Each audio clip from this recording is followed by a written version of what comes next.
your safety belts. We're doing CNN10.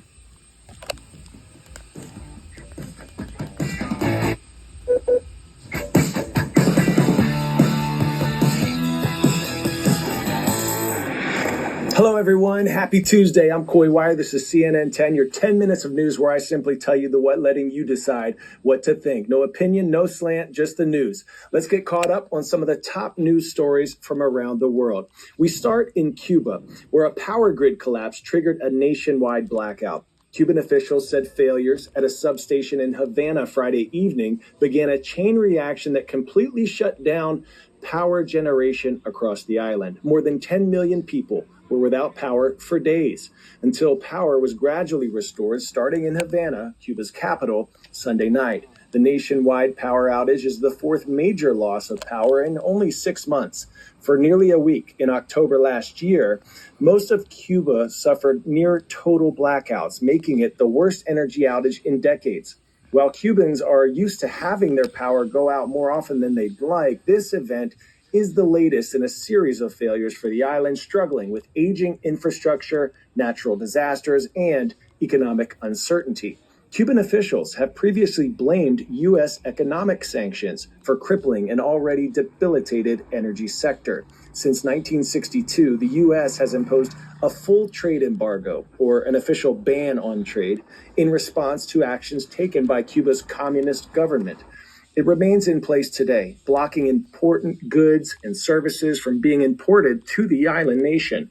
On the other hand, critics say the Cuban government has not done enough to invest in infrastructure or to keep the power grid on the island working optimally. Our Patrick Ottman is in Havana with more, including how people there are getting by without electricity. Most, if not all, of Cuba is in a complete blackout at the moment. And the only reason we're able to do this report is because we have a generator going. That's the racket you probably hear behind me. The vast majority of Cubans are not so lucky. And so if you drive around Havana at the moment, I've not seen any streetlights that are working. It is a little bit hairy getting around the city. And most people are at home sitting in the dark, trying not to open the fridge because they are afraid that they will lose the food that they have, that they have to simply wait out this latest blackout. The lucky few that do have generators are searching for more gas, more diesel to keep them running. And people are concerned because even though this is the fourth nationwide blackout, something that's quite extraordinary in Cuba, a place that's used to power shortages, the fourth blackout that's taken place in 6 months. This latest blackout is not the result of a hurricane or any kind of natural disaster. It has simply been caused, Cuban officials say, by a fluctuation in power. And the fact that it has brought down the entire grid, 10 million people essentially in the dark, is very concerning. Officials say that as the hours go by, they are working on bringing up what they call sort of microsystems, small pockets in cities around this island, and giving those small pockets power, and then bringing back larger power plants. That is really yet to lead to any city, though, in large fashion being brought back online. Havana at this hour is completely without power, and even though certain pockets of cities do have power, we're told, it's not really significant. And as the hours go by, people begin to lose their food, their tempers get shorter and shorter. And certainly the concern is, as we get into the summer months, that this kind of nationwide blackout could become more common. Pop quiz hotshot. How many sunrises and sunsets do astronauts aboard the International Space Station experience in 24 hours? One of each, 10, 16, or 24? Your answer is 16. Orbiting at a speed of 17,500 miles per hour, astronauts on the ISS witness a sunrise or sunset approximately every 45 minutes, resulting in 16 sunrises and sunsets in 24 hours. American astronauts Butch Wilmore and Sonny Williams are no strangers to the 16 sunrises and sunsets that can be seen aboard the International Space Station each day. They've been stuck up there for more than 9 months. Their trip to space aboard the first crewed test flight of Boeing's Starliner capsule was supposed to last just 8 days, but due to multiple technical problems with the vehicle, they are still up there. Now, Mr. Wilmore and Miss Williams are one step closer to making their way home. The Crew 10 mission launched on Friday and docked at the ISS on Sunday, delivering the crew of astronauts who will take over duties from Williams and Wilmore. Our Nick Valencia shows us how the pair have spent their extended stay in space before their planned return home this week. So let's say you have to read an incredibly long email from your boss that you have to finish before the big meeting starts. What a long, strange trip it's been. Let's get going. Let's put some fire in this rocket. It's been a 9-month odyssey that was supposed to last about a week. Last June, Sonny Williams and Butch Wilmore rode on an initial wave of excitement as Boeing's Starliner capsule flew to the ISS with the crew aboard for the first time. But it was a bumpy ride, marked by helium leaks and propulsion issues, and NASA decided a return trip with astronauts on board was too risky. Looking back on the extended mission, Williams told CNN it's all part of the job. You do what's right for the team, and what was right for the team is to stay up here and be expedition crew members for the International Space Station. So, you have to just pivot. You have to change your plan and then go with it and make the best of it. Both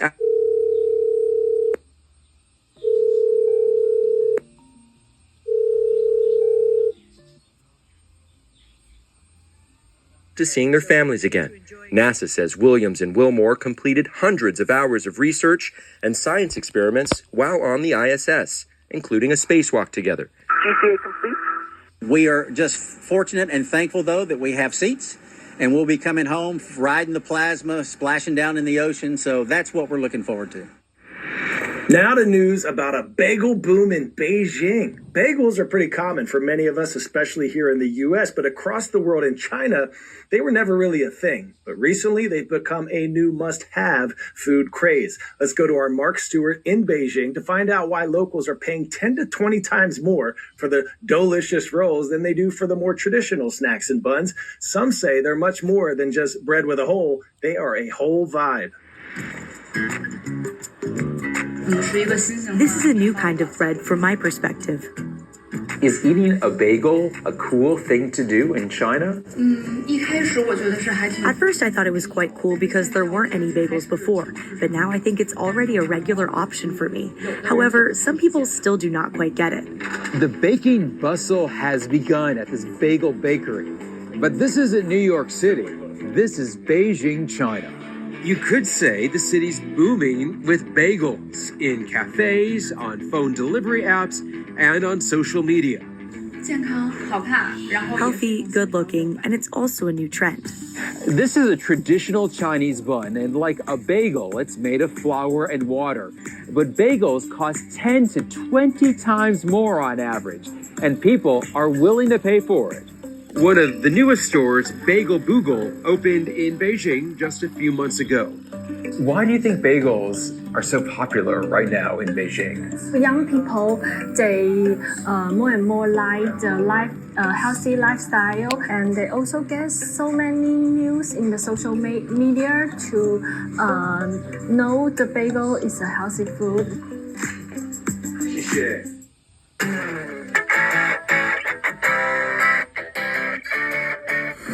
Today's story getting a 10 out of 10. Another curiously shaped Cheeto up for auction.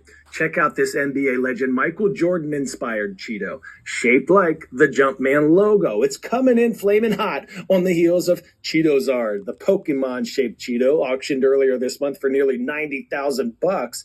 This new Cheeto seemingly depicted the 6-time NBA champ, his royal airness, and his iconic silhouette on the verge of dunking. Golden Auctions is bringing the collectible snack up for bid, and it begs the question, will the iconic Jumpman Cheeto surpass the nearly $90,000 Cheetozard, or will Pokemon reign supreme? All right, here's a famous Michael Jordan quote about never giving up for you to munch on. He once said, "I've missed more than 9,000 shots in my career. I've lost almost 300 games. 26 times I've been trusted to take the game-winning shot and missed. I've failed over and over and over again in my life, and that is why I succeed." All right, our shout-out today goes to my Panthers at James Hart Middle School in Homewood, Illinois. Rise up. Follow me at Coy Wire on the socials. Put your unique vocabulary word and definition in the comment section of my most recent post. Tomorrow is hashtag Your Word Wednesday. We're featuring one of your words in our show, complete with a shout out. So bring it. Making it an awesome day, everyone. I'm Coy Wire, and we are CNN 10.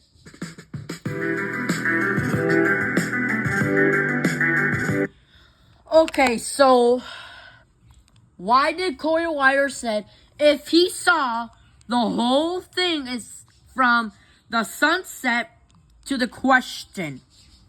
So how many sunrise to the sunset to the astronauts to abort into space? Is it 1, 10, 16, or 24? The answer is 16. So that's why he said if he thinks he doesn't want to give the answer out loud. So if I want to think, what is the answer about? So from the question to here to 10 from 16 is way too far. So thank you guys for watching CNN10. I hope you guys love the video. We're gonna keep more recording every single day. So bye bye. See you guys later.